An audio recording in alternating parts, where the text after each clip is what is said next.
नमस्कार, कैरियरिंग पर आपका बहुत बहुत स्वागत है। Class 12th chemistry chapter number 4 D और एफ ब्लॉक के तत्व। देखो, इसके सबसे पहले हमने बेसिक क्लास किया था। बेसिक क्लास में डी ब्लॉक के बारे में जाने, उसके बाद संक्रमण तत्वों के बारे में पढ़े थे। 3D, 4D और 5D। 3D वाले में दो चीज बताया था आपको आज, क्रोमियम और कॉपर। दूसरे वाले में ट्रिक बता दिया था, तीसरा का भी ट्रिक हो गया था। चौथा संक्रमण तत्व पढ़ने का नहीं है, इसलिए उसको नहीं बताया। उसके बाद हमने डी ब्लॉक के अभिलाक्षणिक गुण या डी ब्लॉक के सामान्य गुण ये पढ़ना स्टार्ट किया था। तकरीबन 3 से 4 टॉपिक खत्म किए। इलेक्ट्रॉनिक विन्यास हुआ। इलेक्ट्रॉनिक विन्यास के बाद परिवर्ती ऑक्सीकरण अवस्था भी हुआ। और कुछ पढ़े थे? हाँ, आयनन एंथैल्पी भी पढ़ ली है, परमाणु आकार भी पढ़ ली है। 4 टॉपिक खत्म हो चुके हैं। अगला है संकुल यौगिक का निर्माण, 5वां। ये पता है ना, इलेक्ट्रॉनिक विन्यास तो पढ़ ली। NS 1 से लेकर 2 भरा रहेगा और N-1D 1 से लेकर 10 होगा। उसके बाद आयनन ऊर्जा। आयनन ऊर्जा के बारे में पहले भी पढ़ चुके हो। अंतिम कोश से एक इलेक्ट्रॉन निकालने के लिए जितनी ऊर्जा चाहिए वो आयनन ऊर्जा होता है। अब डी ब्लॉक में कैसे कैसे होगा उसको बताना पड़ेगा। बाएं से दाएं जाएंगे, कोशों की संख्या बढ़ गई थी। उसके बाद परिवर्ती ऑक्सीकरण अवस्था बताया था। पहले इलेक्ट्रॉन कहां से निकलता है? S से, उसके बाद D से। लेकिन S से 2 इलेक्ट्रॉन निकलेगा, इसलिए सब संयोजकता 2 तो प्रदर्शित करेगा। लेकिन D से पॉसिबल नहीं है, 1 इलेक्ट्रॉन निकलेगा, 2 इलेक्ट्रॉन भी निकल सकते हैं। मैग्नीज तक सबसे पहले बढ़ेगा। मैग्नीज सबसे ज्यादा ऑक्सीकरण अवस्था प्रदर्शित करेगा, टोटल 7, क्योंकि 5 अयुग्मित रह जाता है डी ब्लॉक में और 2 रहता है एस में। तो 5 डी का और 2 एस का, टोटल 7 इलेक्ट्रॉन। इसीलिए उसकी ऑक्सीकरण कितनी बनती है? 7। लेकिन जैसे मैग्नीज से फिर वापस नीचे आते हैं, मतलब आगे बढ़ते हैं, तो इलेक्ट्रॉन का युग्मन होते जाएगा। अब जैसे इलेक्ट्रॉन युग्मन हो जाएगा उसका निकलना थोड़ा सा मुश्किल जाएगा, इसलिए वो संयोजकता वापस घटती जाएगी। 1 से लेकर 7 तक बढ़ेगा, फिर 7 से लेकर वापस घटेगा। वैसे ही जिंक सिर्फ 2 ही दर्शाएगा। क्यों दर्शाया था ये भी पता था, क्योंकि पूरा का पूरा डी ब्लॉक क्या था? युग्मित था। सिर्फ एस से ही निकलना संभव है, तो एस से 2 इलेक्ट्रॉन निकलता है, इसलिए 2 दर्शाता है। ठीक, उसके पहले वाला अपवाद वाला था कॉपर। कॉपर के बारे में भी बता दिए थे। कॉपर से 1 इलेक्ट्रॉन निकलकर इसमें चले जाएगा, इसलिए ये 1 भी दर्शाता है संयोजकता। कॉपर 1 संयोजकता भी दर्शाएगा, क्योंकि 1 इलेक्ट्रॉन निकलकर डी में जा सकते हैं। अब एस भी अयुग्मित हो चुका है, इसीलिए 1 संयोजकता भी दर्शाएगा। ठीक, क्लियर हो गया? रिवाइज। अगला है संकुल यौगिक का निर्माण।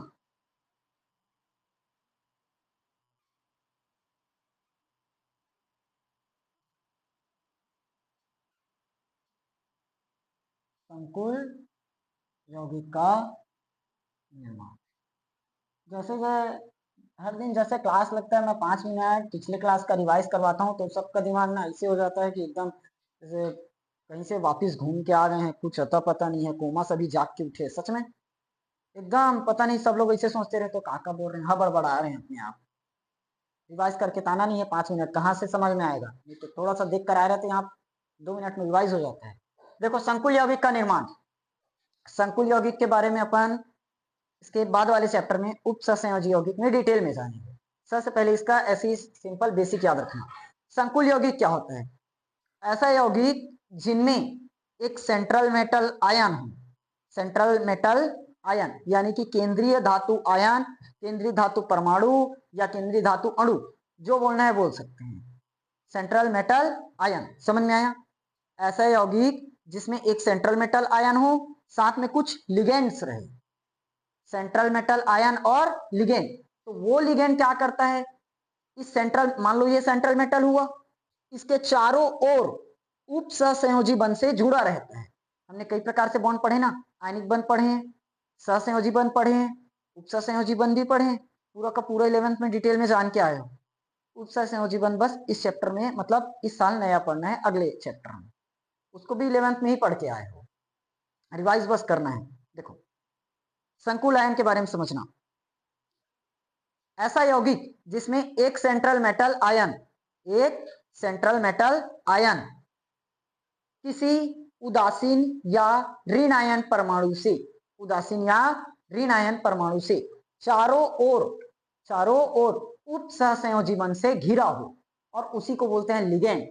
जो घेर के रखता है वही क्या है? लिगेंड। जैसे एक है हमारे पास K4FeCN6, ये भी एक संकुल यौगिक है, K4FeCN6। समझना ध्यान से, यहाँ पर K4 को अभी हटा दो, इसका कोई काम नहीं है अभी। ये संकुल यौगिक है, संकुल यौगिक। ब्रैकेट के अंदर जो बड़ा ब्रैकेट है ना, इसके अंदर बस देखो जितना भी है ये पूरा कहलाता है संकुल यौगिक। दो चीज से मिलकर बना है, एक है फेरस और दूसरा साइनाइड। तो फेरस अकेले है, यही है हमारा सेंट्रल मेटल आयन, केंद्रीय धातु परमाणु, केंद्र वाला। और ये क्या है? Cyanide ligand. साइनाइड लिगेंड कितना बार है? 6 बार। तो यही जो लिगेंड है इस सेंट्रल मेटल आयन से चारों ओर से उप सहसंयोजी बंध से जुड़े रहते हैं। उप सहसंयोजी बंध का निशान कुछ इस तरह से है। समझ में आया? क्लियर हुआ? जिसमें एक सेंट्रल मेटल आयन लिगेंड से, अब लिगेंड उदासीन भी हो सकता है, ऋण आयन भी हो सकता है, तो उदासीन या ऋण आयन लिगेंड से उप सहसंयोजी बंध से घिरा होता है। समझ में आया? एक सेंट्रल मेटल आयन ऋण आयन या उदासीन लिगेंड से उप सहसंयोजी बंध से घिरा होता है। समझ में आया? इसी तरह से बस परिभाषा भी लिख लेना।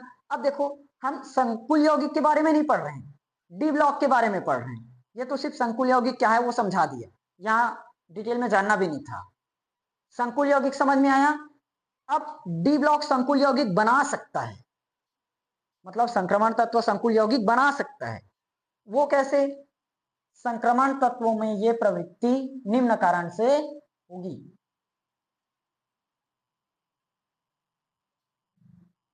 संकुल यौगिक बनाया तो कुछ ना कुछ गुण होगा, तभी बना पाएगा। जितना भी संकुल यौगिक बनाने के लिए कंडीशंस चाहिए वो कंडीशंस इसके पास होंगी, संक्रमण तत्व के पास, तभी बनाएगा। क्या क्या चाहिए उसमें? सेंट्रल मेटल आयन होने चाहिए, लिगेंड रहना चाहिए, चाहे वो उदासीन हो या ऋण आयन हो। खैर ये ऋण आयन है, इसको बाद में बता दूंगा।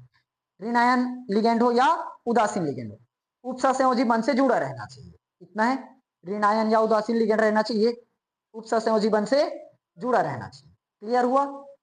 अब देखो संक्रमण तत्वों का जो आकार है छोटा होता है। संक्रमण तत्वों का आकार क्या है? छोटा। इसके पहले पढ़ाया था परमाणु त्रिज्या में। संक्रमण तत्वों का आकार क्या होगा? छोटा। अब आकार छोटा है तो इसका नाभिकीय आवेश ज्यादा होगा कि कम? ज्यादा है। आकार छोटा है तो नाभिकीय आवेश क्या होगा? ज्यादा होगा। समझ में आया? साफ है?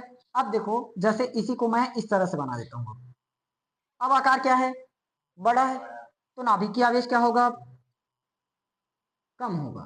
देखो ये केंद्र प्लस चार्ज, ये अंतिम में इलेक्ट्रॉन रहता है ना, इलेक्ट्रॉन पर माइनस, तो दोनों एक दूसरे से अट्रैक्ट रहेंगे आकर्षण बल से।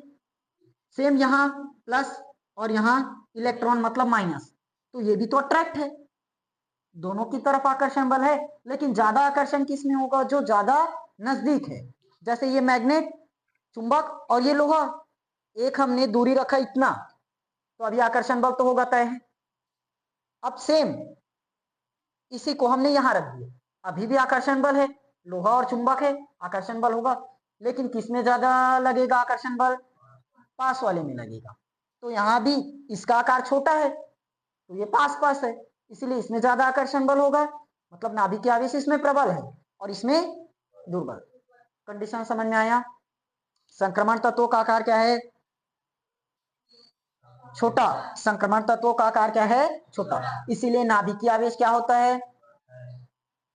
उच्च होता है, अधिक होता है। नाभिकीय आवेश क्या होता है? उच्च। अब बताओ नाभिकीय आवेश ज्यादा है तो इलेक्ट्रॉन को अपनी ओर खींचेगा। अब यहाँ इलेक्ट्रॉन नहीं आएगा, लिगेंड आएगा, क्योंकि संकुल यौगिक है। तो लिगेंड को अपनी ओर खींच पाएगा कि नहीं? बताओ। खींचेगा, क्योंकि नाभिकीय आकर्षण बल क्या है? बहुत ही ज्यादा है। आकर्षण बल ज्यादा है मतलब लिगेंड को अपनी ओर खींचेगा ना। समझ में आया? पहला कंडीशन क्लियर हुआ। संक्रमण तत्वों का आकार क्या है? छोटा है, इसीलिए नाभिकीय आकर्षण बल उच्च है। उच्च होने के कारण लिगेंड को अपनी ओर आकर्षित करता है।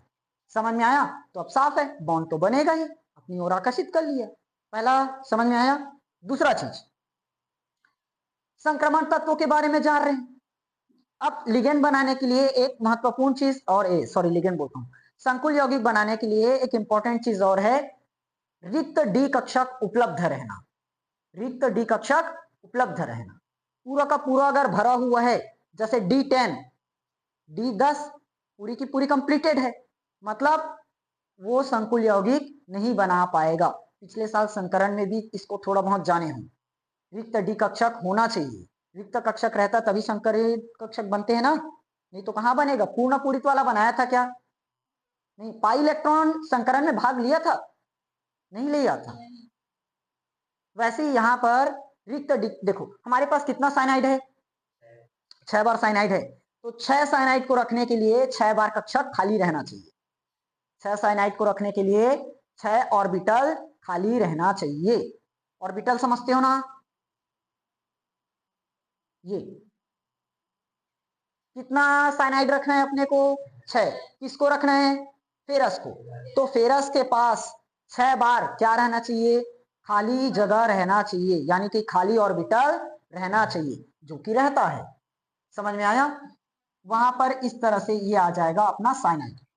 समझ में आया? तो बताओ, संक्रमण तत्व है, अभी बताया संकुल यौगिक बनाने के लिए खाली डी ऑर्बिटल होना चाहिए, होना चाहिए। संक्रमण तत्व के पास खाली डी ऑर्बिटल होता है कि नहीं होता? अरे अकल वालों, संक्रमण तत्व क्या है? जिसका डी कक्षक अपूर्ण रूप से भरा है। अपूर्ण मतलब पूरी तरह से भरा हुआ नहीं है, मतलब साफ है, पूरी तरह से भरा नहीं है, मतलब खाली तो है। तो डी कक्षक खाली हुआ कि नहीं? इसीलिए ये सभी कंडीशंस को फॉलो करके संकुल यौगिक बना लेता है। समझ में आया? संकुल यौगिक बनाने के लिए क्या क्या चाहिए? लिगेंड को अपनी ओर आकर्षित करना चाहिए, उपसंयोजी बंध से बंधा रहना चाहिए, पहला पॉइंट। दूसरा, अतिरिक्त डी कक्षक उपलब्ध रहना चाहिए। 6 लिगेंड है, 6 लिगेंड को रखने के लिए सेंट्रल मेटल आयन के पास 6 डी कक्षक उपलब्ध रहना चाहिए। संक्रमण तत्व तो जानते हैं, संक्रमण तत्व तो अपूर्ण रहता है, मतलब साफ है, वो जगह बना लेता है। समझ में आया? तो दोनों कंडीशन फॉलो कर लिया, क्लियर हुआ? पहला क्या जाने बताओ अब?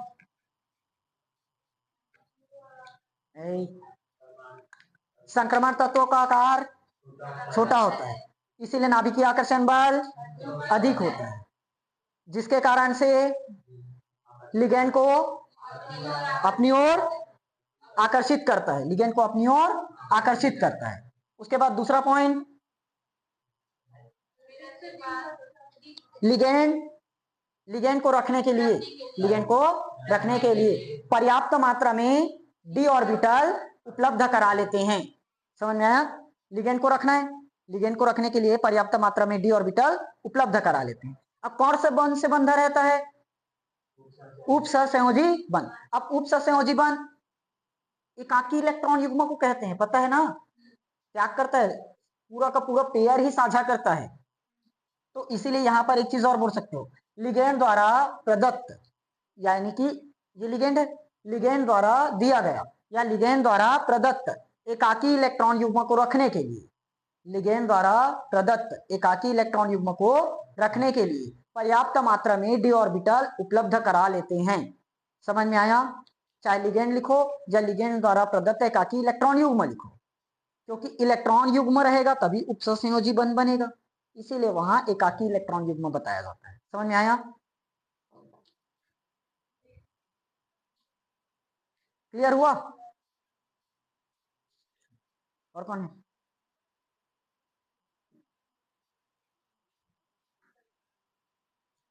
इसका थ्योरी लिख लोगे? चलो सबसे पहले क्या बताना है? संकुल यौगिक पहले बताएंगे। किसको कहे संकुल यौगिक? ऐसा यौगिक जिसमें, बताओ ना क्या है? ये तो संकुल यौगिक है। ऐसे यौगिक जिसमें एक सेंट्रल मेटल आयन एक सेंट्रल मेटल आयन, या तो केंद्रीय धातु परमाणु बोलो जो सरल लगे उसको, या तो डायरेक्ट CMA बोलो, CMA central metal ion, sorry central metal atom, central metal ion बोलोगे तो CMI लिखोगे, ठीक। जो लिखना है दोनों सही है, चाहे CMI बोलो सेंट्रल मेटल आयन या CMA बोलो सेंट्रल मेटल एटम। समझ में आया? ऐसा यौगिक या वे यौगिक जिनमें एक सेंट्रल मेटल आयन, एक सेंट्रल मेटल आयन किसी उदासीन या ऋण आयन लिगेंड से उपसहसंयोजी बंध से जुड़े होते हैं। समझ में आया? एक सेंट्रल मेटल आयन उदासीन या ऋण आयन लिगेंड से उपसहसंयोजी बंध से जुड़े होते हैं। समझ में आया? ये जो लिगेंड है निगेटिव भी हो सकता है, उदासीन भी हो सकता है। कैसे जुड़ा है? उपसहसंयोजी बंध से। देखो ना, इतना चीज तो दर्शा दिया। ये क्या है? सेंट्रल मेटल आयन, एक सेंट्रल मेटल आयन उदासीन या ऋण आयन लिगेंड से उपसहसंयोजी बंध से जुड़े होते हैं। ये क्या है? पूरा का पूरा संकुल यौगिक। समझ में आया? क्या है? संकुल यौगिक। उसके बाद ये प्रवृत्ति निम्न कारण से होगी। संक्रमण तत्वों में ये प्रवृत्ति निम्न कारण से होगी। पहला कारण क्या जाने? और इसका संक्रमण तत्वों का आकार क्या है? छोटा।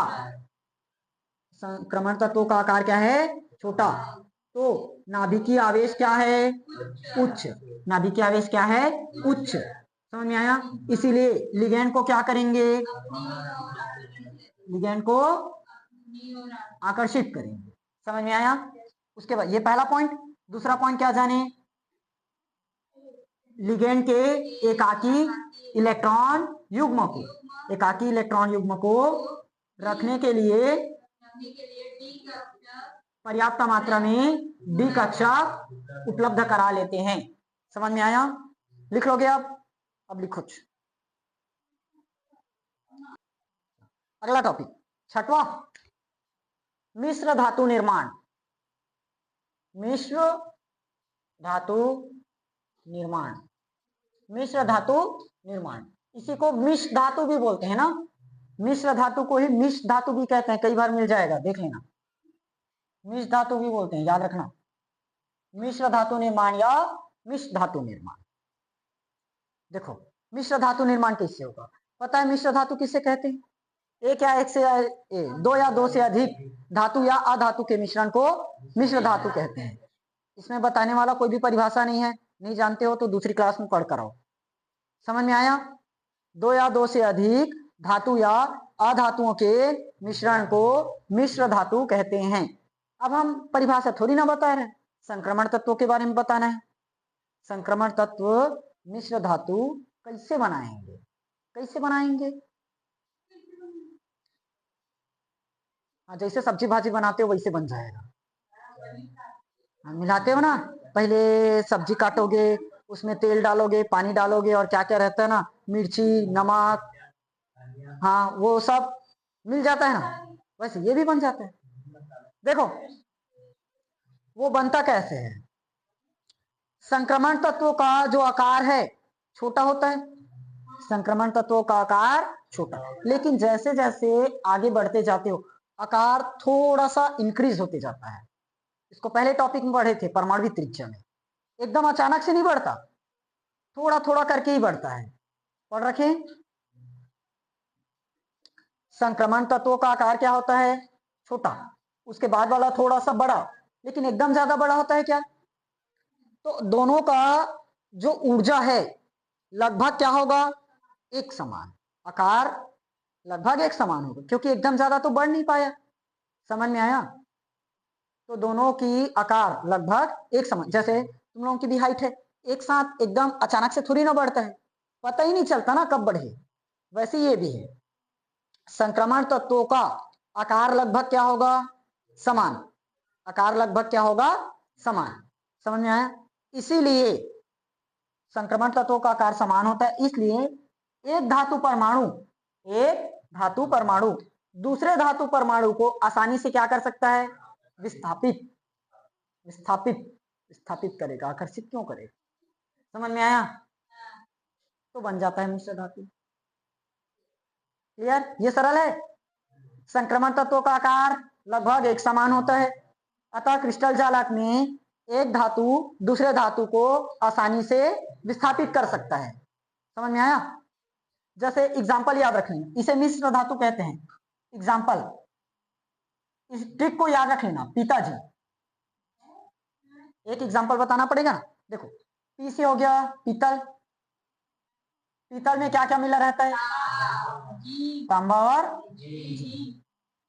क्रोमियम और निकल का भी बना सकते हो, लेकिन ट्रिक के हिसाब से एक बार में याद हो जाएगा।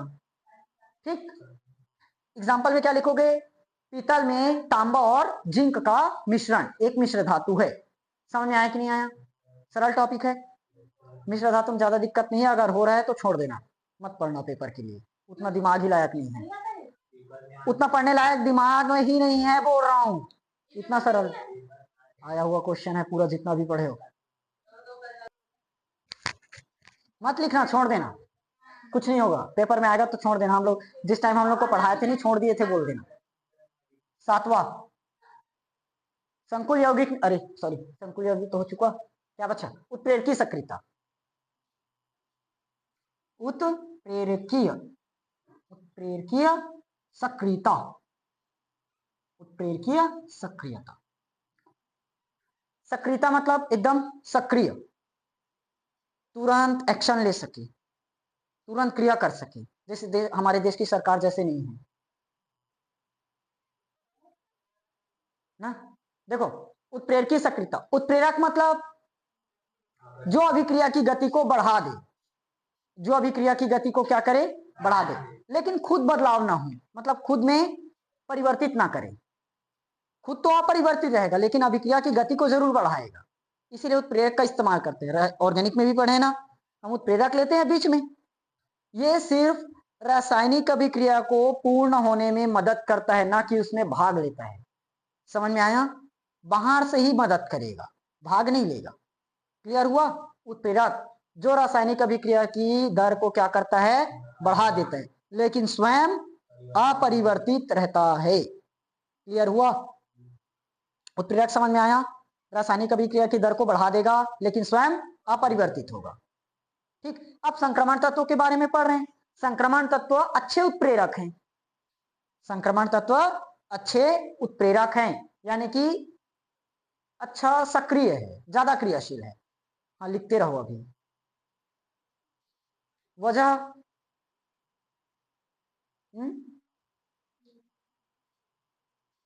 संक्रमण तत्व अच्छे उत्प्रेरक है ना।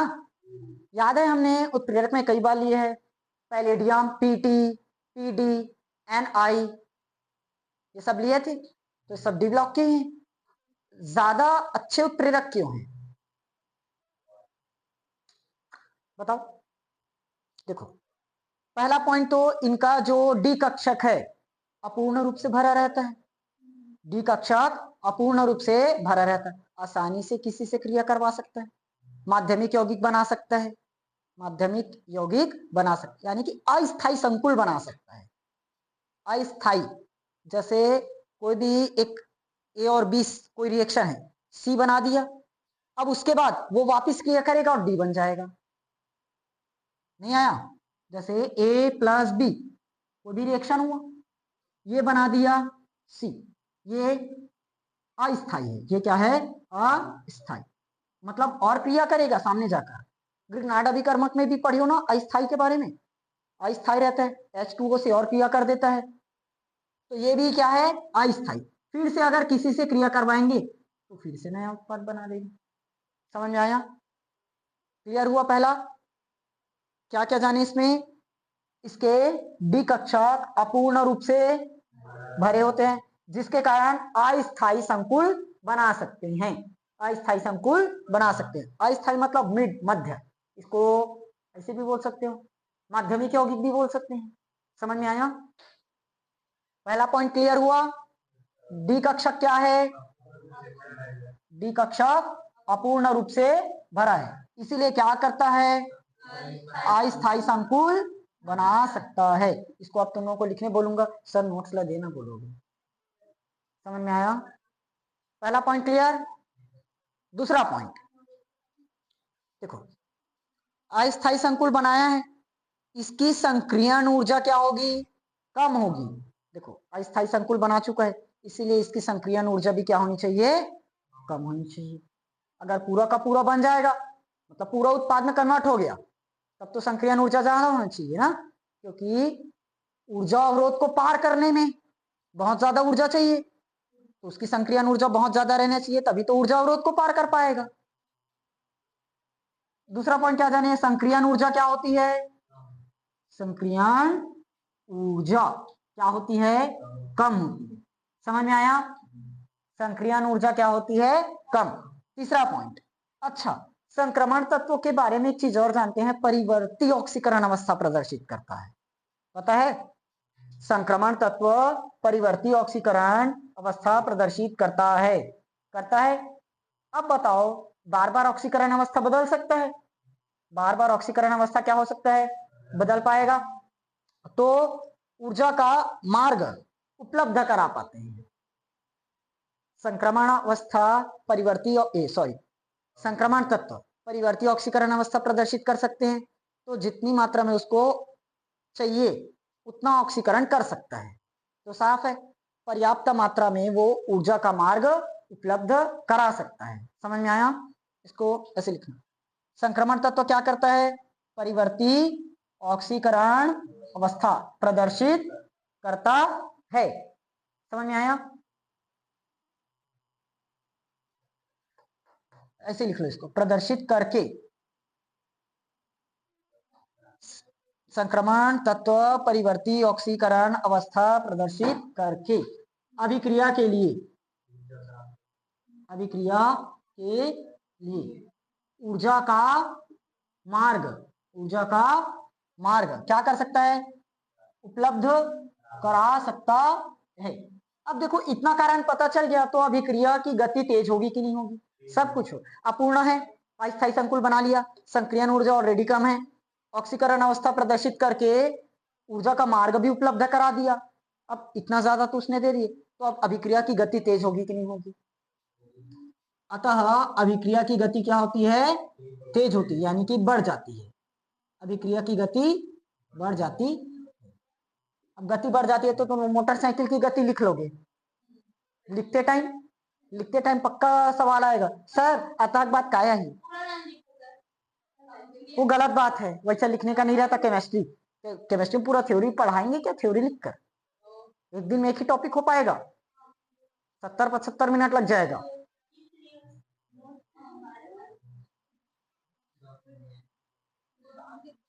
समझ में आया? ये क्लियर? पहला क्या जाने, डी कक्षक अपूर्ण रूप से भरे होते हैं, इसलिए अस्थायी संकुल बना सकते हैं। दूसरा, संक्रियण ऊर्जा कम होती है। तीसरा, परिवर्ती ऑक्सीकरण अवस्था प्रदर्शित करके अभिक्रिया के लिए ऊर्जा का मार्ग उपलब्ध करा सकते हैं, अतः अभिक्रिया की गति बढ़ जाती है। समझ में आया? उत्प्रेरक के बारे में लिख लोगे, दर को बढ़ा देता है, गति बढ़ा देता है और खुद अपरिवर्तित रहता है। समझ में आया?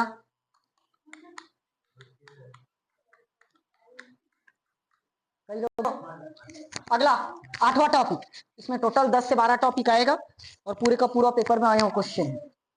देखो इस चैप्टर से 5 नंबर का क्वेश्चन आना है, लेकिन 5 नंबर का क्वेश्चन आएगा नहीं, मतलब 5 नंबर का आएगा जरूर, और ब्लूप्रिंट में, अपने ब्लूप्रिंट में साफ साफ लिखा है 5 नंबर का एक क्वेश्चन, लेकिन हमारे छत्तीसगढ़ बोर्ड वाले ऐसे करेंगे, इसमें से 2.5 नंबर का 2 क्वेश्चन बनाएंगे, या तो 3 और 2 का 2 क्वेश्चन बनाएंगे।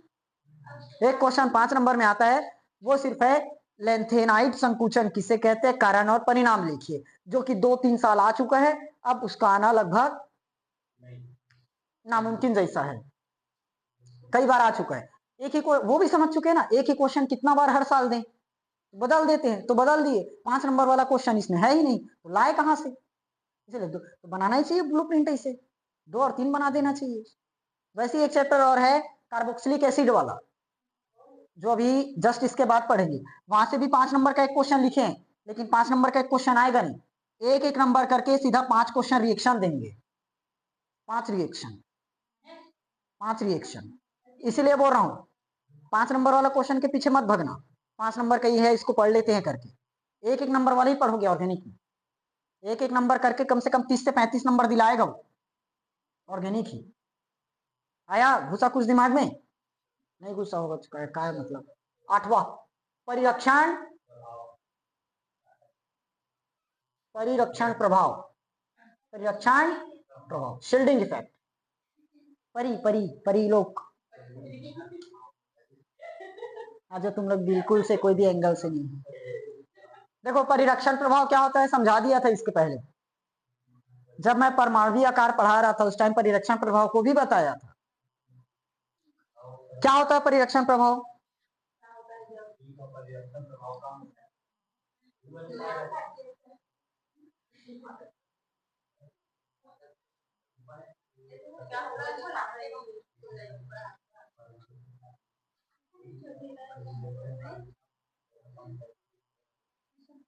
समझ ले। अरे नाभिक क्या संतुलित करेगा? ये क्या है? नाभिक यानी कि केंद्र। यहां पर इलेक्ट्रॉन घूमते रहते हैं और इधर ये लोग घूम रहे हैं। फिर समझ में नहीं आया।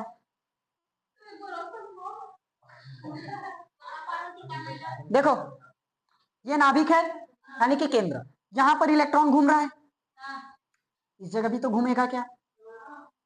अब परमाणु के केंद्र से अंतिम इलेक्ट्रॉन के बीच की दूरी परमाणु त्रिज्या कहलाती है, होगा? समझ गए। अब इन दोनों के बीच आकर्षण बल रहता है ना, जिसको नाभिकीय आकर्षण बल कहते हैं। अब इसी नाभिकीय आकर्षण बल को, इनके बीच नाभिकीय आकर्षण बल लगा है, इस नाभिकीय आकर्षण बल को कम करने का प्रयास करता है ये अंदर का इलेक्ट्रॉन। समझ में आया? अंदर का इलेक्ट्रॉन क्या काम करता है? बाहर वाले इलेक्ट्रॉन पर, बाहर वाले इलेक्ट्रॉन पर नाभिकीय आवेश को पड़ने से रोकता है। समझ में आया? इसी को कहते हैं शील्डिंग इफेक्ट, परिरक्षण प्रभाव। समझ में आया? आंतरिक इलेक्ट्रॉन बाह्य इलेक्ट्रॉन पर नाभिकीय आवेश के मान को कम कर देता है या पड़ने से रोकता है। समझ में आया? आंतरिक इलेक्ट्रॉन बाह्य इलेक्ट्रॉन पर नाभिकीय आवेश के मान को कम कर देता है, इस प्रभाव को नहीं जानन कहते हैं। समझ में आया? बहुत बढ़िया। आजकल दिमाग थोड़ा कम चल रहा है मेरा, तुम लोगों का तो फास्ट हो रहा है लग रहा है। छुट्टी में खत्म मजा आया। 1.5 हफ्ता, 2 हफ्ता, मैं जो बोलूं वही। हाँ अभी रात है। अब देखो ये होता कैसे है, जो इसका अंतिम इलेक्ट्रॉन जानते हैं 4s कक्षक में, ns कक्षक में प्रवेश करता है, 4s2 3d 10 ऐसे रहता है ना। तो भले डी ब्लॉक में जा रहा है लेकिन आवर्त कौन सा है? चौथा, चौथे आवर्त में प्रवेश कर रहा है। लेकिन डी इलेक्ट्रॉन का जो परिरक्षण प्रभाव है वो कम रहता है, इसको परमाणु आकार में भी पढ़ रखे हैं। डी इलेक्ट्रॉन का परिरक्षण प्रभाव क्या होता है? कम होता है। समझ में आया? डी इलेक्ट्रॉन का परिरक्षण प्रभाव क्या होगा? कम होगा। समझ में आया? अब इसको नहीं समझाऊंगा क्यों होता है कम, एकदम फिर डिटेल में जाना पड़ेगा। देखो डी पहले आएगा, 3d वाला कक्षक, 3d के बाद ही 4s आता है, तो डी इलेक्ट्रॉन पहले आ रहा है, इसका परिरक्षण प्रभाव क्या होगा? कम, क्योंकि इसके बीच आकर्षण बल क्या है? बहुत ही ज्यादा है। आकर्षण बल ज्यादा है मतलब परिरक्षण प्रभाव ज्यादा लग पाया क्या? नहीं, परिरक्षण प्रभाव कम है, इसीलिए डी इलेक्ट्रॉन का परिरक्षण प्रभाव क्या होता है? कम होता है। समझ में आया? 4s लास्ट में है ना, 4s लास्ट में है और डी पहले है, तो डी इलेक्ट्रॉन का ही परिरक्षण प्रभाव क्या होगा? कम होगा। आया? अब डी इलेक्ट्रॉन का परिरक्षण प्रभाव कम है तो नाभिकीय आकर्षण बल बाह्य इलेक्ट्रॉन पर ज्यादा लगना चाहिए कि कम? परिरक्षण प्रभाव कम है तो नाभिकीय आकर्षण बल ज्यादा होगा। समझ में आया? क्योंकि परिरक्षण प्रभाव आकर्षण बल को पड़ने से रोकता है, अब वही रोकने वाला ही कमजोर है तो आकर्षण बल तो ज्यादा ही लगेगा। समझ में आया? डी इलेक्ट्रॉन का परिरक्षण प्रभाव क्या है? कम है, इसीलिए बाह्य इलेक्ट्रॉन पर नाभिकीय आकर्षण बल क्या होगा? अधिक होगा, अधिक होगा। समझ में आया? और कुछ इसमें इतना ही पढ़ना था। इसीलिए परिरक्षण प्रभाव में क्या होगी, वृद्धि होगी। लिख लेना इसको, लिख लो इसको।